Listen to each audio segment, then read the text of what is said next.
Don't believe the next smart answer you hear. Just hold it for 10 seconds. Feel what happens in your chest? That tight little pull is exactly the problem. You think your brain wants truth, but honestly, often it just wants relief. And that's exactly why this explainer of asking the right questions matters.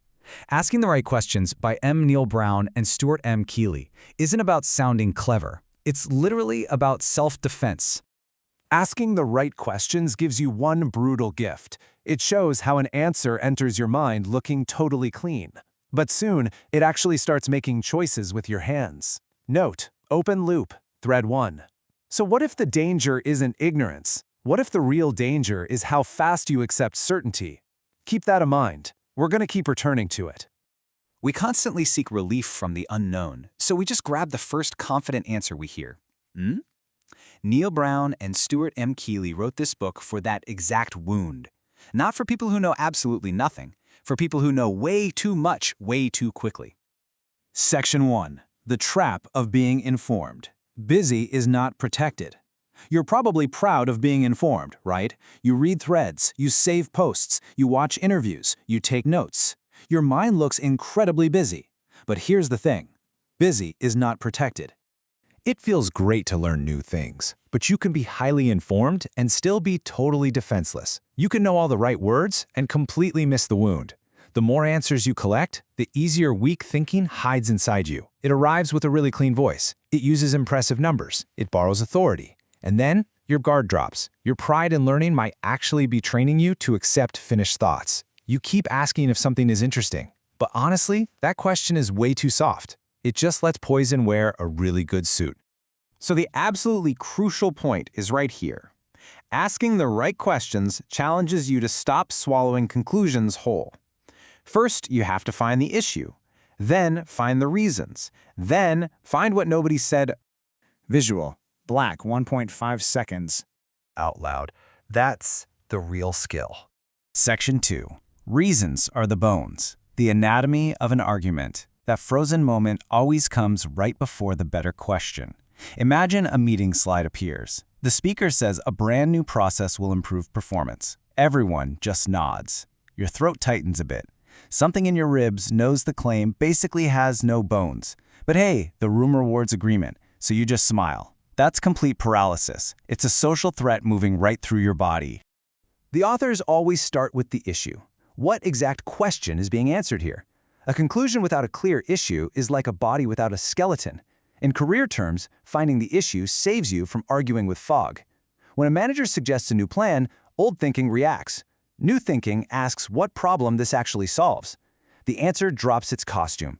The room has to finally show the wound. Then comes the conclusion. This is the destination they really want you to reach. So here's one small action you can take. Before you agree to any conclusion, write the issue in one single sentence. If you can't clearly name the question, do not trust the answer. Next, you have to look for the reasons. These are the load-bearing beams holding the whole claim upright. A claim without reasons is literally just noise in a suit. If you confuse fluency with truth, you become extremely vulnerable. Your wallet becomes soft tissue for someone else to poke at. A reason can sound so strong and still carry a deep infection. A totally calm voice can still smuggle in a lot of fear. Section 3. The infection of assumptions. Where the argument bleeds. This is where the hidden layer really starts moving around.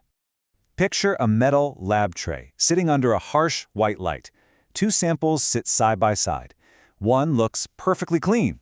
The other one looks clean too. There's absolutely nothing dramatic. No warning label, no dark black smoke. But then, the scientist asks one simple question. What's actually growing here? That single question completely changes the room. Assumptions work the exact same way. They're literally the bacteria of bad thinking. They aren't always visible to the eye. They live quietly under the reason. They feed the conclusion. Take money, for example. A course claims thousands use their method. That definitely sounds like solid evidence. But an assumption is breathing right under it. It assumes that if many people used it, it must work. Well, maybe, maybe not. Or in relationships, someone says if they truly cared, they'd just know. The hidden assumption there is that love should read minds. Once you finally see it, the sentence just starts bleeding. You inherit other people's hidden rules and mistake them for pure reality. This is exactly why asking the right questions is so incredibly urgent. So, after every single reason you hear, you need to ask this. What must be true for that specific reason to actually support this conclusion? Section 4. Evidence has a weight. Proof is simply not equal. Evidence can be completely real and still be way too light. Proof can exist and still not actually carry the claim. This is exactly where smart people get caught. They see a study, a chart, a quote, or a screenshot. The body relaxes. The mind just signs the paper. Evidence has real weight. It's a scale, not a pile. A vivid story is just an anecdote. It's not a survey. A survey is not a controlled test, and a controlled test is not your life. The authors don't ask you to reject evidence. They just ask you to weigh it. That's much colder, but also much kinder. Let's apply this to your daily habits. Someone says a new routine changed their life. They wake up at 4, they fast, they train twice a day. They speak like biology signed a binding contract. But listen, your body isn't their lab. Your sleep is totally different. Your stress levels are different. Your blood carries a completely different week. So the better question isn't whether it worked for them. The better question is, what evidence fits my actual constraints?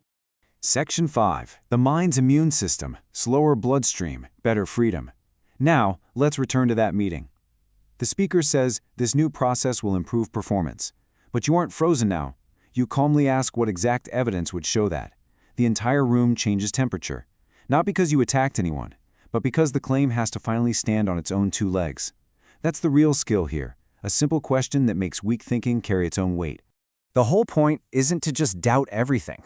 The point is to stop lending your nervous system to everything. A really good question is basically the immune system of the mind. It doesn't make you cold. It literally keeps you alive. Every single day, claims try to enter your mind. Buy this, fear that, trust him, blame her, work much harder, rest much less. Each one asks for a piece of your body, your pulse, your money, your precious time. Asking the right questions teaches you a pause sharp enough to protect those pieces. Remember at the start, you felt that tight pull in your chest? A finished answer gives you quick relief, but a better question gives you actual freedom. Find the issue, find the reasons, find the hidden assumption. Then, carefully weigh the evidence. Remember that lab tray? Both samples looked perfectly clean. Only the question revealed what was actually growing. What would I need to know before I let this inside me? Not to win an argument, not to look sharp, just to stay awake. Ask one better question before you accept the next answer. The next answer can definitely wait.